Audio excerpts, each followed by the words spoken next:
warahmatullahi wabarakatuh. Kaifahalukum teman-teman kelas 2 Sumatera hari ini? Semoga Allah Azza wa Jalla selalu melindungi kita dan selalu memberikan kesehatan kepada teman-teman, kepada keluarga, serta Bapak Ibu guru. Amin.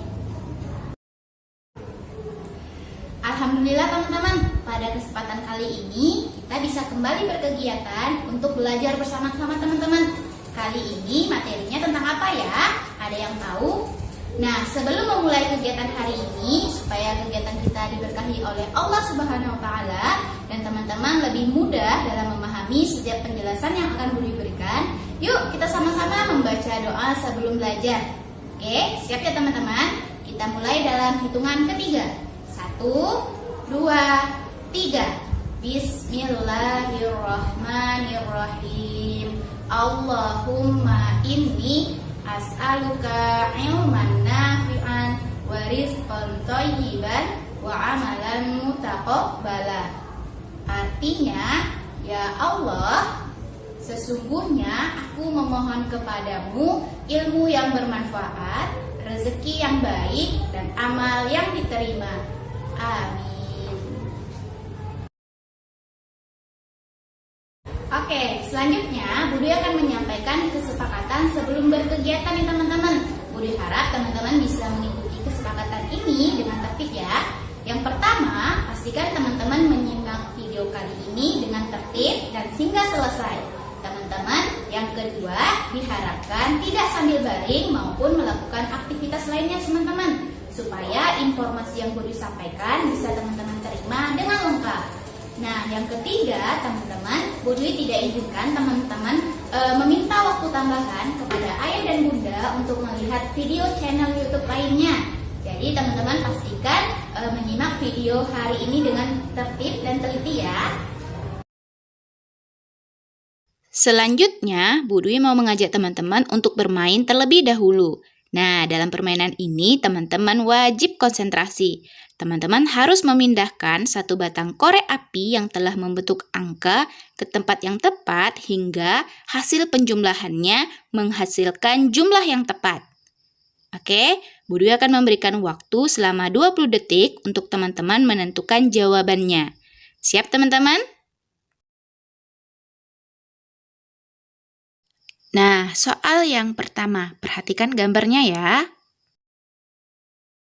Berdasarkan gambar tersebut, 1 ditambah 1 sama dengan 3. Kira-kira sudah tepat atau tidak ya?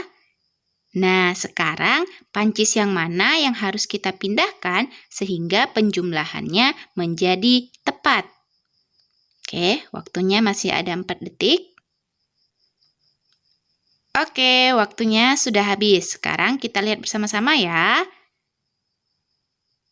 Nah, ternyata mancis yang di sebelah kanan kita pindahkan teman-teman, sehingga jumlahnya 1 ditambah 1 sama dengan 2. Barakallah. Oke, kita lanjut ke soal yang kedua. Lebih teliti ya. Nah, 9 ditambah 5 sama dengan 9. Apakah jawabannya sudah tepat? Nah, jika belum, kira-kira mancis yang mana yang harus kita pindahkan ya?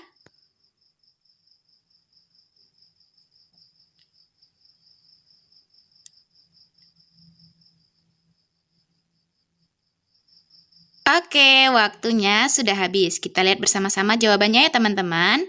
Nah, ternyata mancis yang kita pindahkan adalah mancis yang di sebelah kiri teman-teman. Mancisnya kita letakkan di angka 5. Atau bisa juga mancisnya kita letakkan di angka 8. Seperti itu ya teman-teman. Jadi jawabannya ada 2. Nah, untuk gamesnya mudah kan? Oke, kita lanjut ke soal yang ketiga. 7, 6 sama dengan 1. Apakah sudah tepat? Nah, kalau tidak, kira-kira mancis yang mana nih teman-teman yang harus kita pindahkan sehingga penjumlahannya menjadi tepat? Masih ada waktu 6 detik ya teman-teman. Oke, waktunya sudah habis. Nah, kita lihat jawabannya bersama-sama ya. Ternyata mancis yang kita pindahkan adalah mancis yang di sebelah kiri. Hingga membentuk 1 ditambah 6 sama dengan 7. Barakallah. Nah, bagaimana teman-teman games kali ini? Menyenangkan bukan? Ucapkan barakallah kepada teman-teman yang sudah berhasil menjawab tebak-tebakannya dengan tepat. Tetapi bagi yang belum, jangan berkecil hati teman-teman. Jangan bersedih. Insya Allah di kegiatan selanjutnya, jika ada game lagi, teman-teman bisa lebih fokus dan berusaha agar bisa menebak gamesnya dengan tepat. Oke teman-teman, sekarang Budi punya pertanyaan nih untuk teman-teman. Siapa ya yang bisa menjawab pertanyaan Budi? Pertanyaan yang pertama. Apakah teman-teman pernah mendengar tentang batu Hajar Aswad? Nah, barakallah. Ya teman-teman, tepat sekali. Batu Hajar Aswad adalah sebuah batu yang berwarna hitam teman-teman. Batu ini terletak di sebuah tempat yang sangat istimewa, terutama bagi umat Islam. Nah, Batu Hajar Aswad ini terletak di Ka'bah. Ka'bah terletak di sebuah kota suci yang bernama Mekah. Nah, kita lanjut ke pertanyaan yang kedua. Apakah teman-teman tahu Batu Hajar Aswad berasal dari mana ya? Barakallah. Tepat teman-teman. Batu Hajar Aswad berasal dari surga teman-teman. Jadi sebenarnya Batu Hajar Aswad ini sama seperti batu lainnya, tetapi dia berasal dari surga, sesuai dengan hadis berikut ini. Dari Ibnu Abbas radhiyallahu anhuma, ia berkata bahwa Rasulullah shallallahu alaihi wasallam bersabda, Hajar Aswad turun dari surga, padahal batu tersebut begitu putih, lebih putih daripada susu. Dosa manusialah yang membuat batu tersebut menjadi hitam. Hadis riwayat At-Tirmizi nomor 877. Nah teman-teman, ternyata Batu Hajar Aswad ini juga memiliki kisah tersendiri bagi Nabi Muhammad SAW. Bagaimana ceritanya ya? Ayo simak cerita dari Budi teman-teman. Oh ya, tapi sebelumnya Budi mau pastikan dulu nih teman-teman, bahwa teman-teman sudah duduk dengan tertib dan sudah siap untuk mendengarkan cerita dari Budi. Coba Budi cek dulu nih, siapa yang duduknya sudah tertib. Masya Allah, barakallah teman-teman, sudah keren. Insya Allah teman-teman sudah siap untuk mendengarkan cerita dari Bu Dwi. Oke, yuk kita simak bersama-sama teman-teman. Oke, kita mulai ya. Kisah keteladanan Nabi Muhammad SAW saat peletakan Batu Hajar Aswad. Oh ya teman-teman, apakah teman-teman tahu arti dari keteladanan? Barakallah, tepat teman-teman. Jadi keteladanan itu adalah sikap atau sifat atau perilaku dari orang lain yang baik yang boleh kita tiru. Oke, jadi itu yang dimaksud dengan keteladanan. Oke, teman-teman, sebenarnya ada banyak sekali teman-teman keteladanan dari Nabi Shallallahu Alaihi Wasallam yang bisa kita contoh teman-teman. Di antaranya kisah tentang keteladanan Nabi Muhammad SAW saat peletakan Batu Hajar Aswad.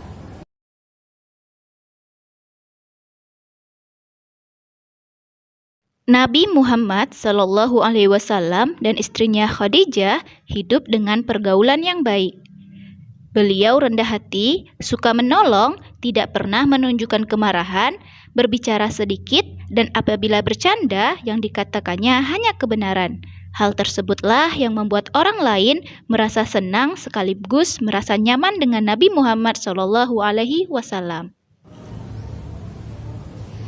Tepatnya 5 tahun sebelum Nabi Muhammad SAW diangkat menjadi nabi, kota Mekah mengalami banjir yang sangat besar teman-teman. Banjir ini juga kita kenal dengan banjir bandang. Saat itu usia Rasulullah adalah 35 tahun. Nah, karena besarnya banjir ini, banyak rumah warga serta bangunan yang ikut terendam teman-teman. Ka'bah yang merupakan bangunan suci di kota tersebut juga ikut terendam loh teman-teman. Hal ini mengakibatkan dinding-dinding Ka'bah mengalami kerusakan yang parah. Akhirnya bangunan Ka'bah sepakat untuk diperbaiki. Nah, Nabi Muhammad SAW memiliki peran yang sangat penting saat peletakan batu Hajar Aswad. Para pembesar Quraisy sepakat untuk memperbaiki bangunan Ka'bah. Nah, walaupun sebelumnya teman-teman mereka sempat berdebat apakah bangunan Ka'bah ini akan diperbaiki atau tidak. Nah, akhirnya mereka pun menemukan jawabannya teman-teman. Mereka bersepakat bahwa bangunan Ka'bah ini harus diperbaiki. Nah, selang beberapa waktu, akhirnya terjadi lagi nih teman-teman, perselisihan antara 4 kabilah atau kelompok dari Quraisy ini. Mereka memperdebatkan nih teman-teman, siapa yang paling berhak untuk mengangkat dan meletakkan batu Hajar Aswad ini ke tempat semula saat perbaikan Ka'bah selesai. Dalam situasi genting tersebut, akhirnya seorang pemimpin kabilah yang bernama Abu Umayyah bin Muwairah mengusulkan bahwa hal ini diserahkan kepada orang yang pertama kali masuk ke kompleks bangunan Masjidil Haram. Nah, usulan ini akhirnya diterima oleh 3 kabilah Quraisy lainnya. Dengan sabar dan rasa penasaran, mereka menunggu siapa orang pertama yang akan memasuki kompleks Masjidil Haram.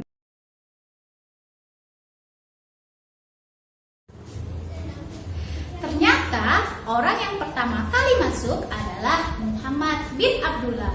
Nah, saat itu Nabi Muhammad SAW belum diangkat menjadi nabi teman-teman. Namun Nabi Muhammad SAW sudah dikenal dengan Al-Amin, artinya orang yang dapat dipercaya. Nabi Muhammad pun kemudian berjalan mendekati tempat disimpannya batu Hajar Aswad. Kemudian Nabi Muhammad membentangkan sorbannya dan meletakkan batu tersebut di tengah sorbannya. Kemudian Nabi Muhammad SAW meminta para kabilah untuk mengangkat ujung-ujung sorbannya dan berjalan mendekati Ka'bah. Kemudian Nabi Muhammad mengambil batu tersebut dan meletakkan di ujung pojok Ka'bah di tempatnya. Hal ini menyebabkan perselisihan yang terjadi antara 4 kabilah tersebut bisa diatasi teman-teman.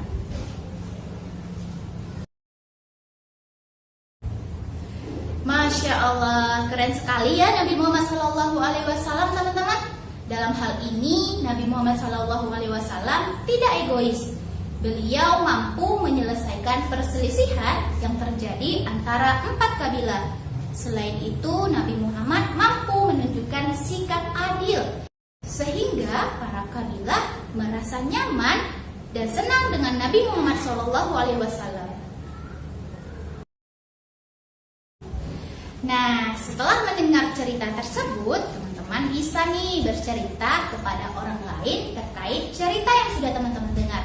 Bisa bercerita kepada ayah, kepada bunda, kepada kakek, kepada nenek, adik, abang, kakak, ataupun teman-teman yang lainnya. Insya Allah akan lebih seru dan akan bermanfaat. Karena ketika kita berbagi kepada orang lain, insya Allah Allah akan membalasnya dengan pahala. Amin.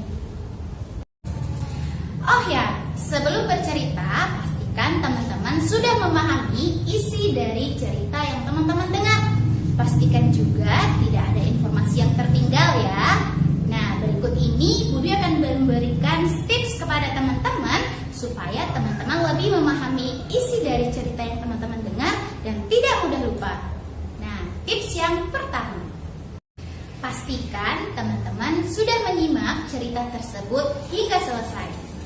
Nah, selanjutnya tips yang kedua, tentukan apa ceritanya. Barakallah, tepat teman-teman. Kisah tersebut menceritakan tentang keteladanan Nabi Muhammad SAW saat peletakan batu Hajar Aswad. Nah, kemudian teman-teman tentukan juga siapa maksudnya orang yang berperan dalam kisah tersebut. Nah, orang yang berperan dalam kisah tersebut adalah Nabi Muhammad Sallallahu Alaihi Wasallam. Nah, selanjutnya teman-teman juga bisa tentukan di mana. Maksudnya, di mana kejadian tersebut terjadi. Nah, kejadian tersebut terjadi di kota Mekah. Kemudian, teman-teman juga bisa tentukan bagaimana. Barakallah teman-teman. Bagaimana, maksudnya bagaimana kejadian itu bisa terjadi. Pada kisah tersebut, bangunan Ka'bah diperbaiki karena banjir bandang yang merusak dinding-dinding Ka'bah.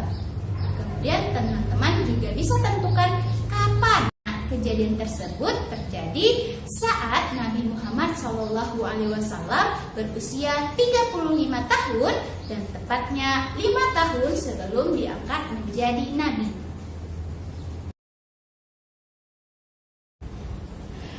Masya Allah ya teman-teman, ada banyak sekali sikap atau keteladanan dari Rasulullah SAW yang bisa kita contoh nih teman-teman. Di antaranya sikap tidak sombong, kemudian sikap mudah dipercaya, dan sikap suka menolong orang lain. Nah, dengan sikap yang Nabi Muhammad SAW miliki, pantas kalau Nabi Muhammad SAW disebut dengan manusia yang memiliki akhlak terbaik di muka bumi.